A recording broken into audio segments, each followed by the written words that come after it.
So today, this is the group of Cincinnati, Palestine organization, and so this is going to be our fourth teaching, and this is a group about it's about like it's unbiased towards Palestine or the other side. We're here to get like the true facts, what is going on over there, and like what you guys never hear in our media, and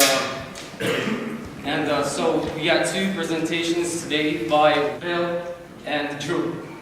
And they're going to be talking about the peace process and after peace process, and they're going to be talking about the military till present.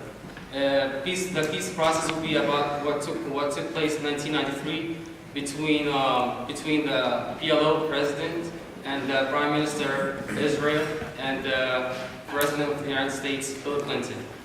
And the first presentation will be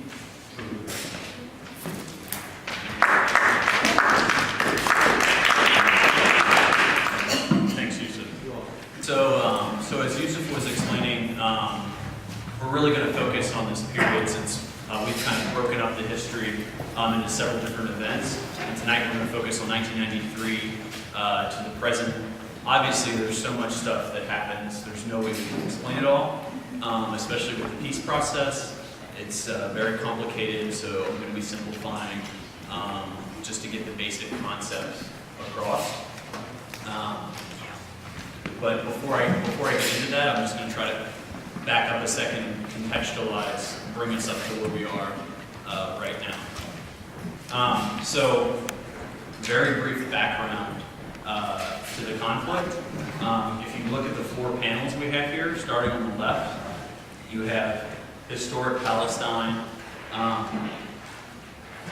Moving to the right, what you have is the history of the Palestinian loss of land over the last several decades. So the second panel is the UN partition, which the green areas are what was given to the what would be the Palestinian areas, and the white area was what was to become the state of Israel as part of the UN partition plan in 1947.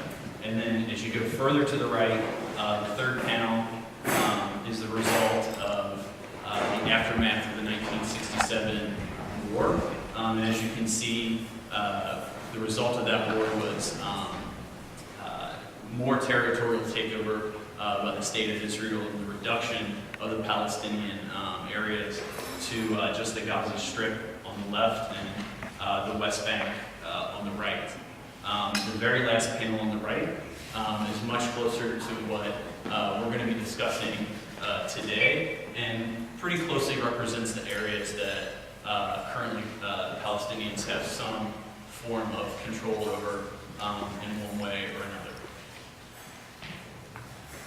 Okay, so leading up to the peace process, the years just before that were heavily characterized by what's called the First Intifada, which we talked about at the last meeting. So the Intifada is the uprising of the Palestinians against the occupation, and it lasted from 1987 to around 1993. And the idea of the beginning of this peace process was, okay, we're finally going to have some kind of resolution to this conflict that's been going on for decades and decades.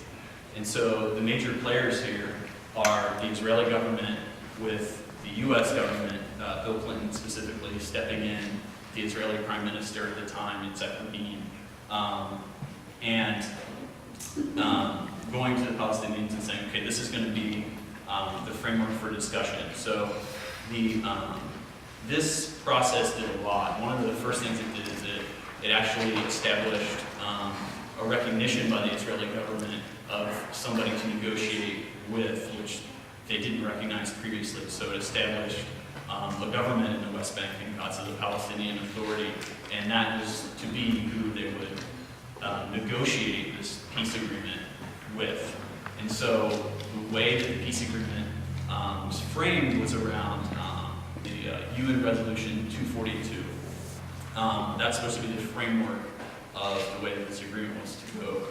And if you look at what's in Resolution 242, a couple of the most salient points of that are that it established an admissibility of the acquisition of territory by war.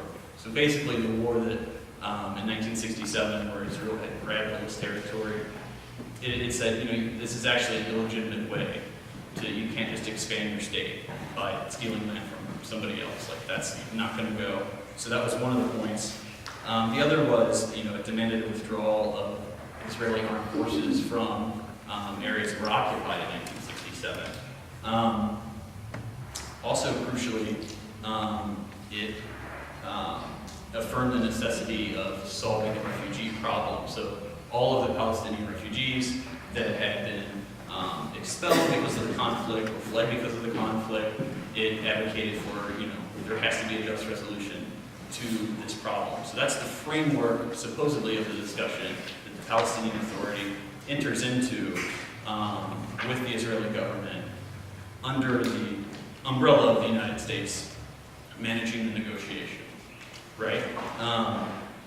So what we're looking at here, this map, and if you have the handout as well, you should have a copy of this. What it did is it established 3 different areas, area A, B, and C in the West Bank. So what these are areas of different levels of control that was given to the Palestinian government at the time. And so the brown areas are supposed to be full Palestinian control. The orange, yellowish areas are supposed to be partial control, which would be Palestinian municipal authority with Israeli military authority. And the white areas would be full Israeli control. Okay? And so this was supposed to be how things would be arranged for a 5-year period. Over that 5 years, negotiations are supposed to happen, which are supposed to lead to a final resolution of this conflict. But if you look very carefully at this map, and it's probably easier to see on the one in your hand, on this map they are, if you look, they're small, they probably look like dots to you right now, but to me, because I'm closer, they're blue triangles. They are Israeli settlements, what are called Israeli settlements. They're basically colonies that are illegally built according to the United Nations. They're illegal. You can't do that. You can't occupy a territory, transfer your own population onto that territory. But that's what had happened. So there's hundreds of these, or excuse me, there's 130 of these at this point that are built. All right. So during this 5-year period, these continue to expand in population. There aren't new settlements built during this period, but during this period when they're supposed to be negotiating, the Israeli government continues to let the populations in these settlements increase. And it almost doubles from what it was at the beginning. It began with about 115,000 by the end of what's supposed to be these peace negotiations. It's almost at 200,000 people, which in my mind would make it a little hard to think that you're serious about peace if you're increasing the amount of your population in a territory which eventually is supposed to become Palestinian territory. So after this time passes, as I was talking about, the population in these settlements continues to increase. The peace talks don't seem to be going anywhere. So what happens in around 2000 is that they take another shot at it. Basically, Bill Clinton calls for a summit at Camp David and invites Ehud Barak, who's the Prime Minister of Israel at the time, and Yasser Arafat, who is the President of the Palestinian Authority, to come and negotiate again, to come up with a plan to yet again try to resolve this issue.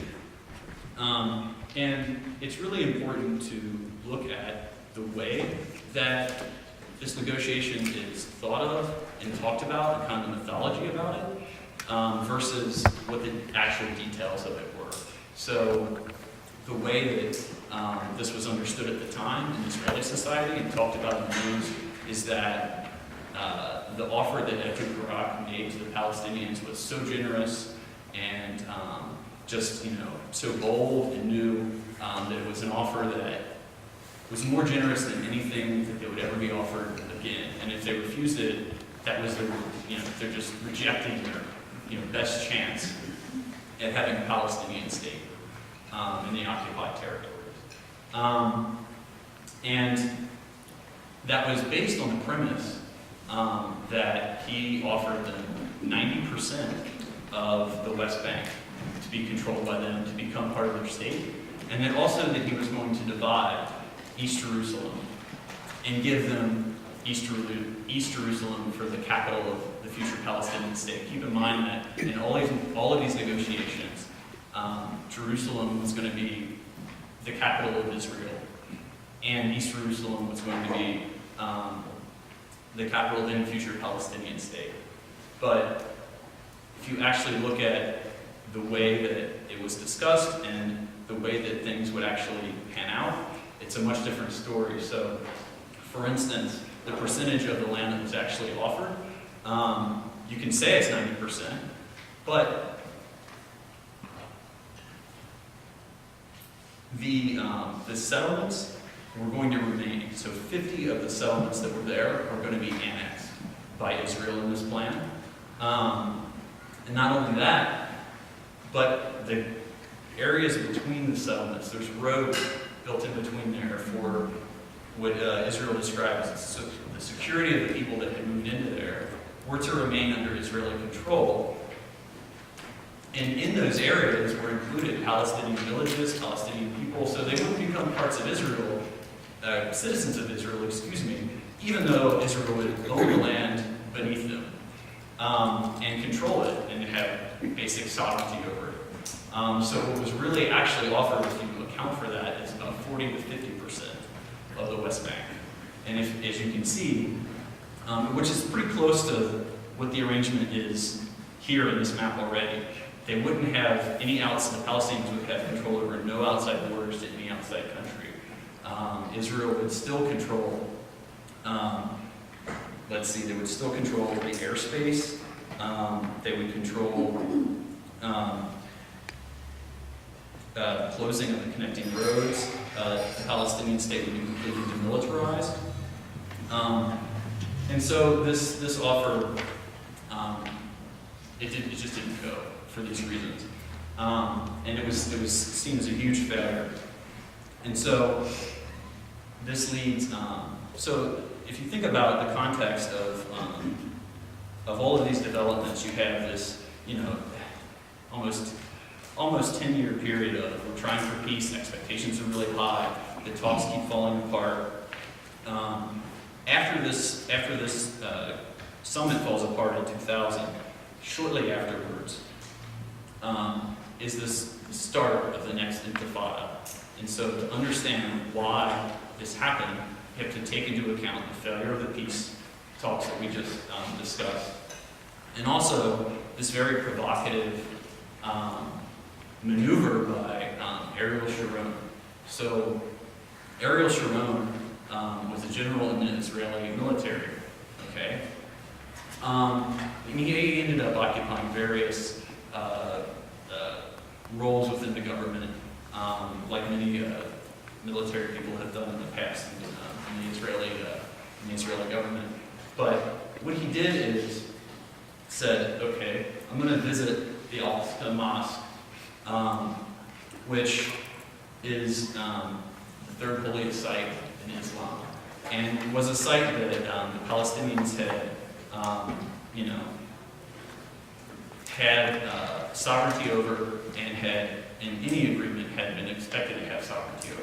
But there is a right-wing movement within Israel, far-right movement, not huge, but it's there, to gain more control over this area.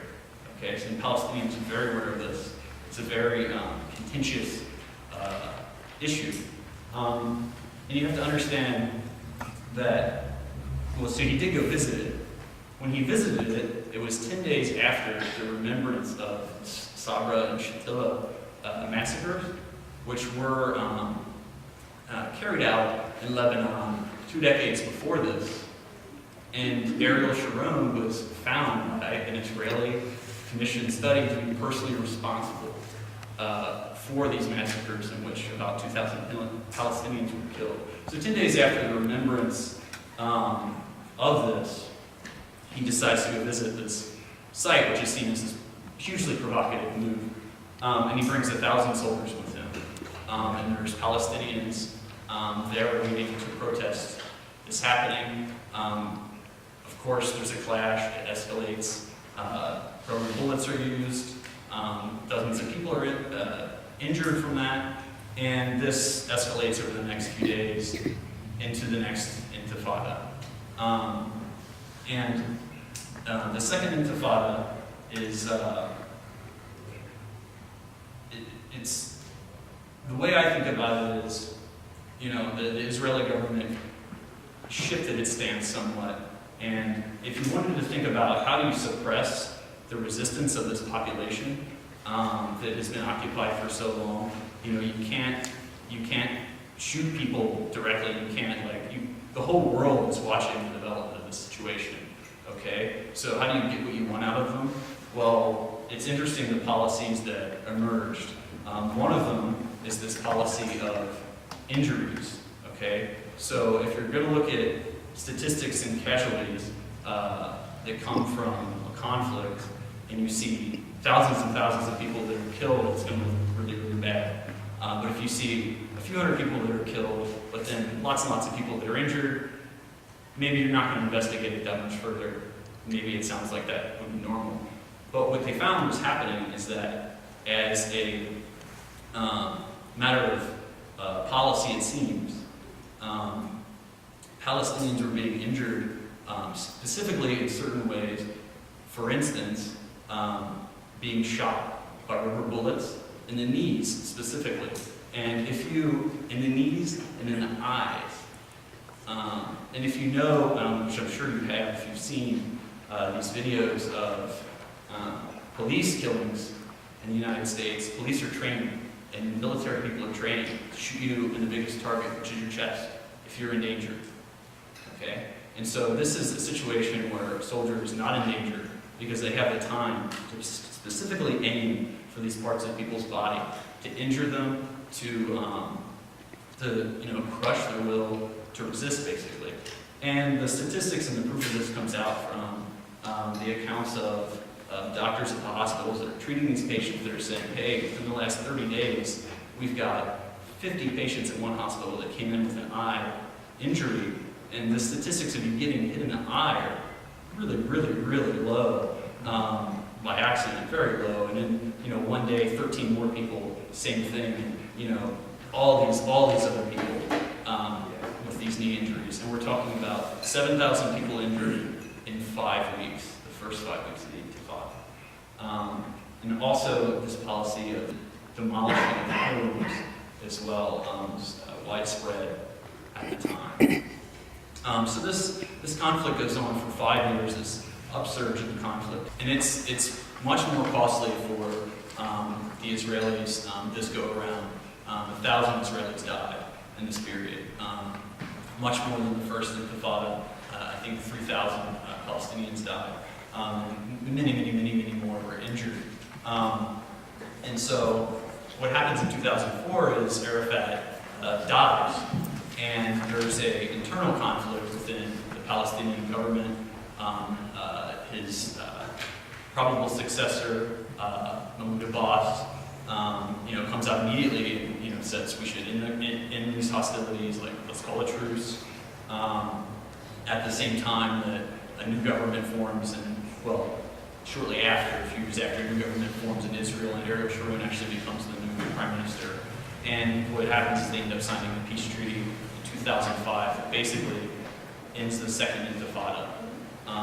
There's many more things that happen after this, but as far as the huge amount of Palestinian resistance, this is what we've seen since then. Bill's going to actually talk about some of the Israeli military operations that have occurred since this time.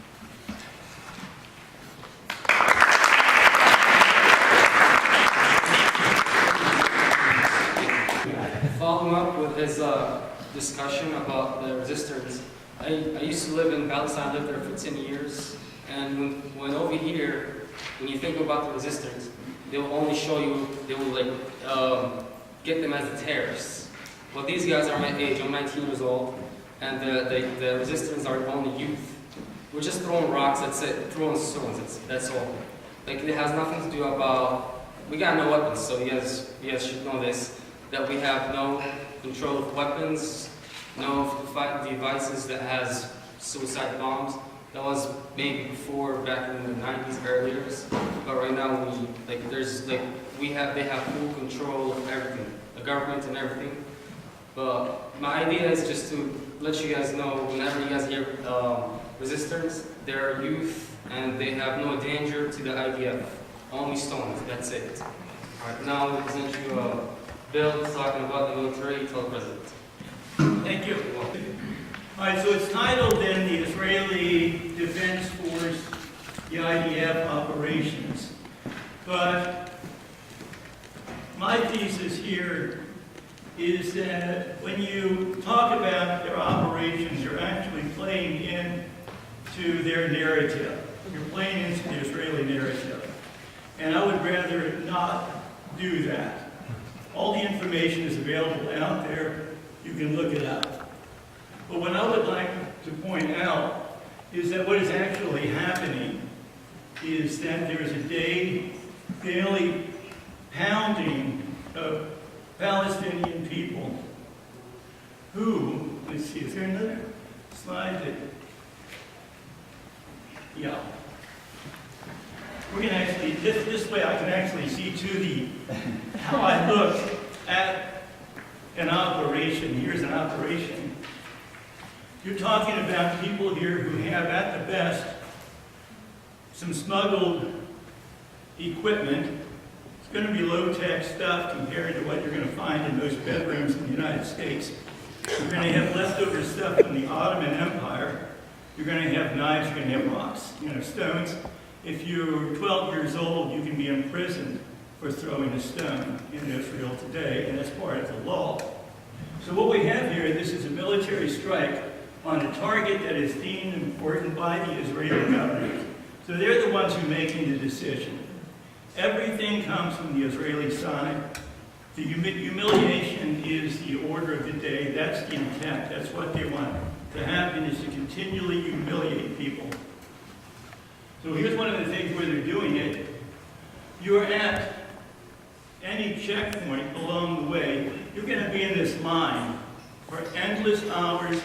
It depends on how the checkpoint officer feels that day about whether you're going to get through quickly or not.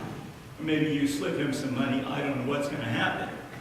But you can see here, generations of kids there. This line's going to go back for a while. They confiscate your ID. You already don't have a government. There's one, Palestine there in 1967 was the first time the word Palestinian was even mentioned. And you hear people say that. And they get believed because there's so much ignorance about that.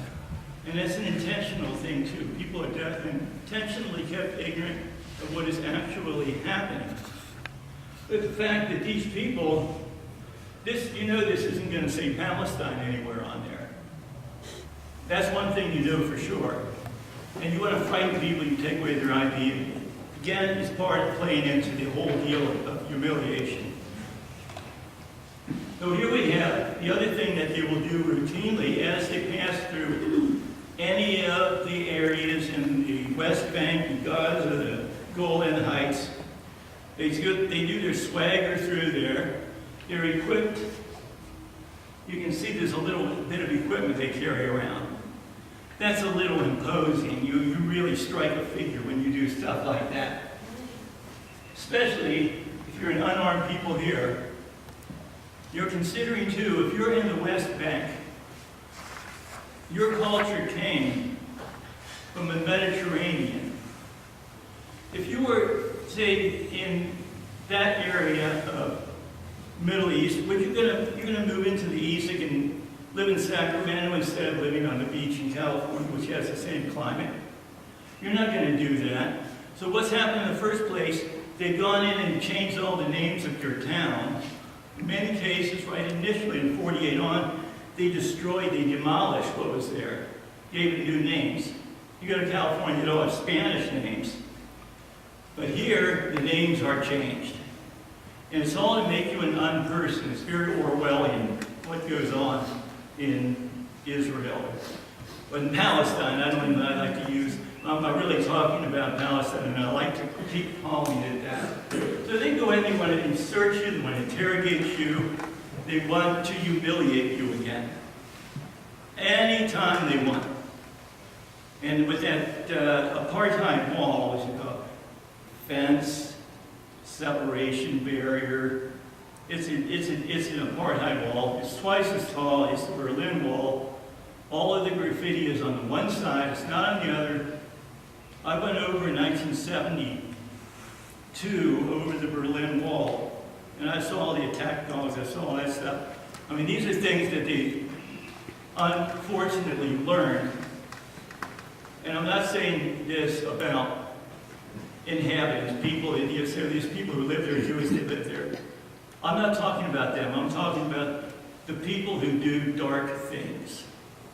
There are people in the United States where, you know, we're together, we're one. All right, so here we have child incarceration and GPS tracking. What I mean by that is here we have a little temporary holding cell. You're going to throw all these kids in there. Like at a circus, and it is. I mean, really, this is humiliation. You don't do this to children.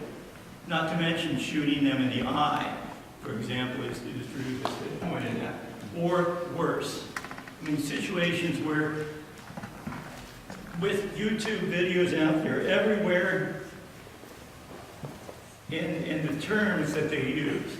And this is some nasty language that they use. And they say things, die, and fill in the blanket. That's what kind of stuff goes on. That's slightly humiliating to anyone, anywhere. So here now, this is the Minister of Justice. And if I'm not mistaken, she still is. Name is Ayelet Shaked. And she was able to get the law passed. You can go ahead and put these kids, they throw a stone, because it was a 3-year-old Israeli baby that was killed. And all you're going to read in the Israeli newspapers is that a 3-year-old baby was killed. And how horrible would that be? Or maybe they caused your car arrest, and the families are now, they have orphans and all this. But you read this. They are all enemy combatants, and their blood shall be on all their heads. Now this also includes the mothers of the martyrs who sent them to hell with flowers and kisses. They should follow their sons. Nothing would be more just. It is just. The justice minister, the minister of justice, is saying this. They should go to the physical homes in which they raised the snakes. Well, they took the homes in 1948 when the Nakba occurred and 700,000 people at that point and at other points gone out throughout the world. They had the key. A key is a symbol to that right to return.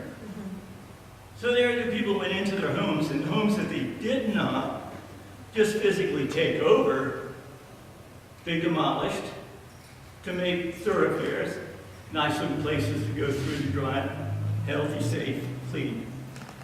All right, now what this is our little chemistry segment of the program, this white phosphorus.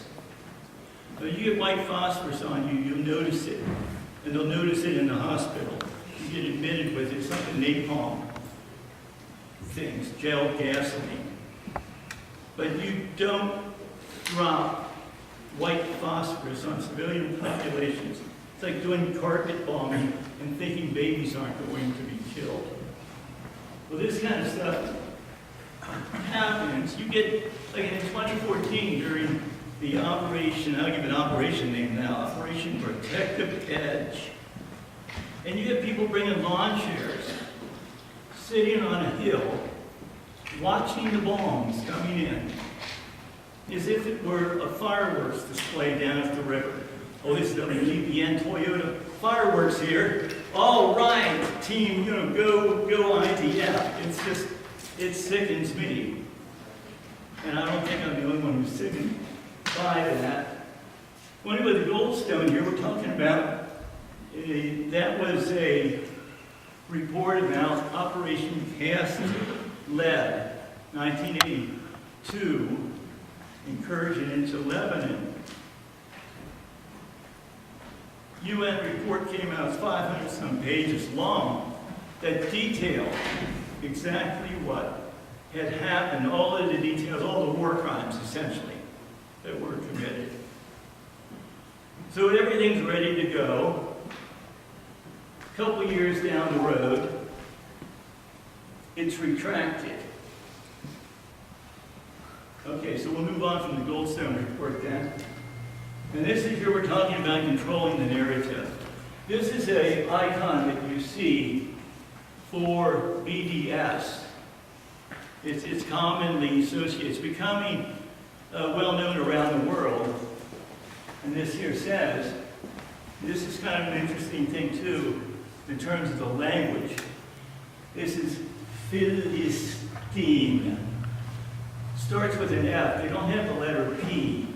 Arabic doesn't have a letter P. You would not call yourself Palestine because you wouldn't do it. Your alphabet doesn't contain that. This one, the PAL is a mandate, Palestine for mandate. It's a colonial thing. The British had the way that they do, the way they did it all throughout the empire, throughout the world, where the sun never set. We use a system of divide and conquer. So that in the case of Iraq, you put the Shias and the Sunnis together and let them fight it out, and then maybe get some lawn chairs out and watch things happening. Or put it on CNN. Everybody watch all the bombs coming down because fireworks are really cool to watch. And in Palestine, you had Jewish people, you had Palestinians say, oh, there was no Palestine because in 1948, we became a state. Well, the British had also promised a state for Palestine. The Balfour document, something I've heard ever since I was in kindergarten, and it gets repeated over and over, but this is an aspect of the big lie. And this is something that you get from Joseph Goebbels. You repeat the big lie long enough, and it becomes the consensus. It's the truth, essentially. It becomes the truth to you. These words. Now, see, intifada actually means to cast off a yoke. This isn't, they like to put a word, they use the word uprising. They usually like to use the word incitement. But it's to cast off a yoke which has been put upon you. Like you're carrying the weight of the world around on you. Like a woman in Africa carrying sticks to market, and enough to break your back of a load. The Nakba is the catastrophe. That's the word for the catastrophe. 1948, when Israel was declared as a state. Naksa refers to the 1967 war. And what it actually means, they have different words for it, which I forget, but it doesn't matter. What it actually means is the world has been turned upside down. So now here you were pushed away from your Mediterranean homes. You were pushed in to the West Bank now. Well, that's not enough. No, we need more Lebensraum here, to use the German term for what you're going to do if you need more living room. Hezbollah is the party of God, or the party of Allah. But you hear Hezbollah, oh, terrorist. Terrorist, Hezbollah. Terrorist, Hamas, terrorist. And Daesh, in fact, and put it on this list, Daesh is literally ISIS, I-S-I-S. When these people put these things together, what Daesh means is a bully. It's someone is a thug in Arabic. So where an acronym was turned in, put it in for that very reason. And I believe that Hamas means violence in Arabic. Not entirely certain of that. And then we have this Palestine, Philistine, and the Philistines were there, but everyone knows about the Philistines if you had Sunday school. You're a Christian in Sunday school, you heard about the Philistines. Hasbara is a Hebrew word which means to explain. And what it is propaganda. It is not explanation. You are biasing the thing. It's straight out propaganda you're lying about. Get the whole thing. And jihad, too. It doesn't mean, people think jihad, oh my gosh, they're going to start grabbing stuff, they're going to start doing what they did in the Crusades. That's why we had the Crusades. Okay, here we are. Now, to put this up for a couple reasons. One of the ones in Israeli propaganda, they'll say, hey, look at all this. All this land, Palestinians could go there. What's the problem? Well, this was our home. They lived in Palestine for generations. There's culture, there's family, there are memories, there are memorabilia, there are artifacts, there's architecture, there's everything that goes into a country. That was lost. And Israel talks about, oh, like, this is our homeland. After 1,000 years, or 2,000 years or something, we have to come back to our homeland. But they were there. I mean, this is it. They stole the country. Yeah, I like this little quote from Alexander Haig. Israel is the largest American aircraft carrier in the world that cannot be sunk, does not carry even one American soldier, and is located in a critical region for American national security. That's like Guantanamo, isn't it? It's like you've got a nice little beachhead here, and why can't everybody just leave us alone? You get the fourth largest military in the world compared to something from the Ottoman Empire. So here we have, then this, the religious geography, the Sunni, the Shia, and the Jews, where they are, the Sunni, the Shia in Iran, in Syria, which is essentially now Syria is gone, as Iraq is gone.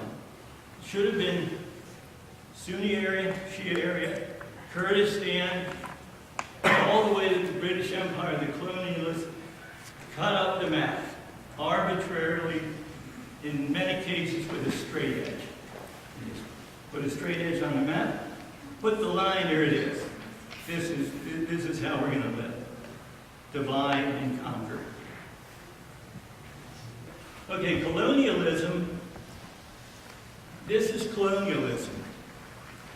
Here we have, it's like a fortress. It is, you have all kinds of nice things going on. It can look like Southern California when going through the settlements in the, and in many cases too, the people, the Palestinians, were dispossessed from the homes that they didn't demolish. Well, they built new homes, but they'll let them come in, you can work on the garden.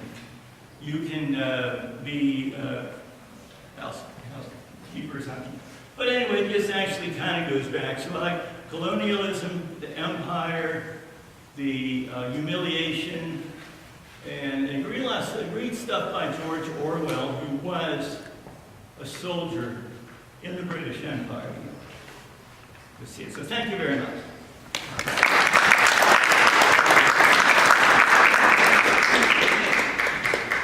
Right now we're going to 15, 20 minutes, the small groups discussions, discuss about the map of Palestine. What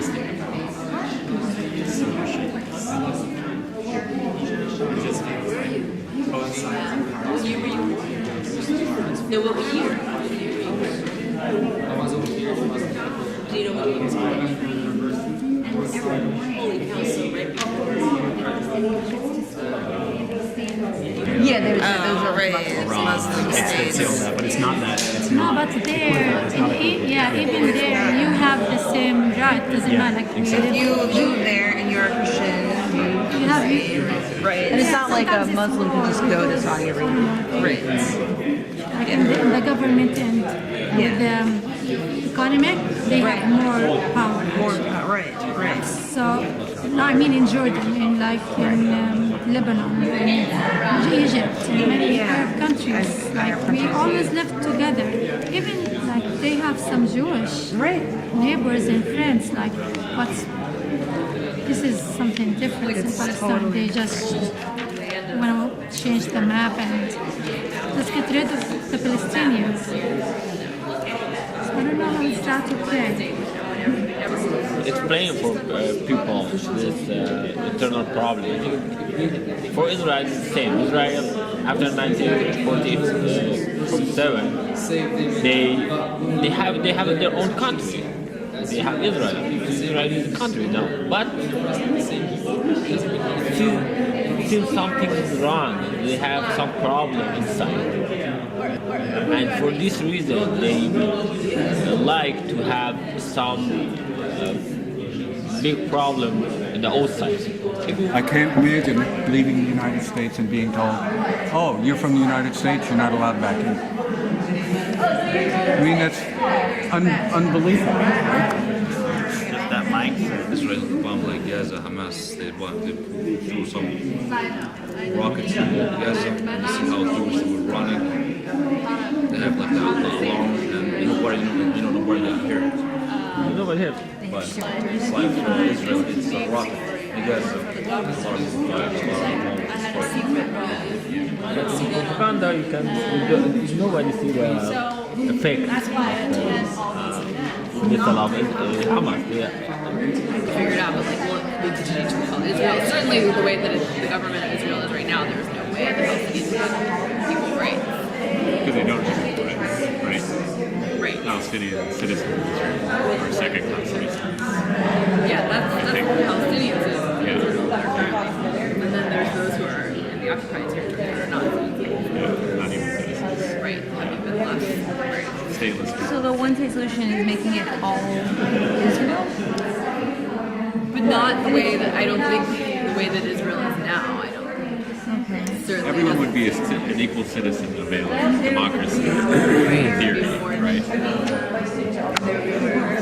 Right. So There's a Facebook group for the people from the neighborhood where my mom's from in Nablus, and my aunt wrote to them and she was like, "Oh, is the house of so-and-so still standing?" And they told her, "Yes, it's my grandfather's house." And they took a picture of it. And the grass is like tall as I am, but the olive trees are still there, and the almond trees, and the citrus trees, and the groves. And they said that some people have squatted in it over the years, but it's still standing. It's vacant. So I saw my grandfather's house on Facebook. All right. Let's see. That's the door. You can't see the windows because this is a wall that surrounds like the veranda that surrounds. It's like a wraparound. that's so cool. Yeah. But you're not allowed to go visit. No. Or maybe you're not. I have to go check with my new passport. We appreciate you coming here and listening to the causes that these people back in Palestine are suffering, and no one can hear their stories. So thank you guys, and I appreciate you guys coming. Peace. Also, something to keep in mind that in regards to Palestine and Israel, the U.S. gives an immense amount of financial support to Israel, let alone the armament, right? So the bombs that are being dropped on the Palestinian people wouldn't be possible without American funding, American manufacturing, and just propping up the whole Israeli state. That being said, you might want to get involved here locally with this Cincinnati Palestine Solidarity Coalition, because we're in the belly of the beast and we can actually make a difference. We can work on de-investment. We can work on making sure that we aren't funding Israel in the oppression of the Palestinian people. And yes, thanks for coming out. And again, thanks for the food. Oh my goodness, so good.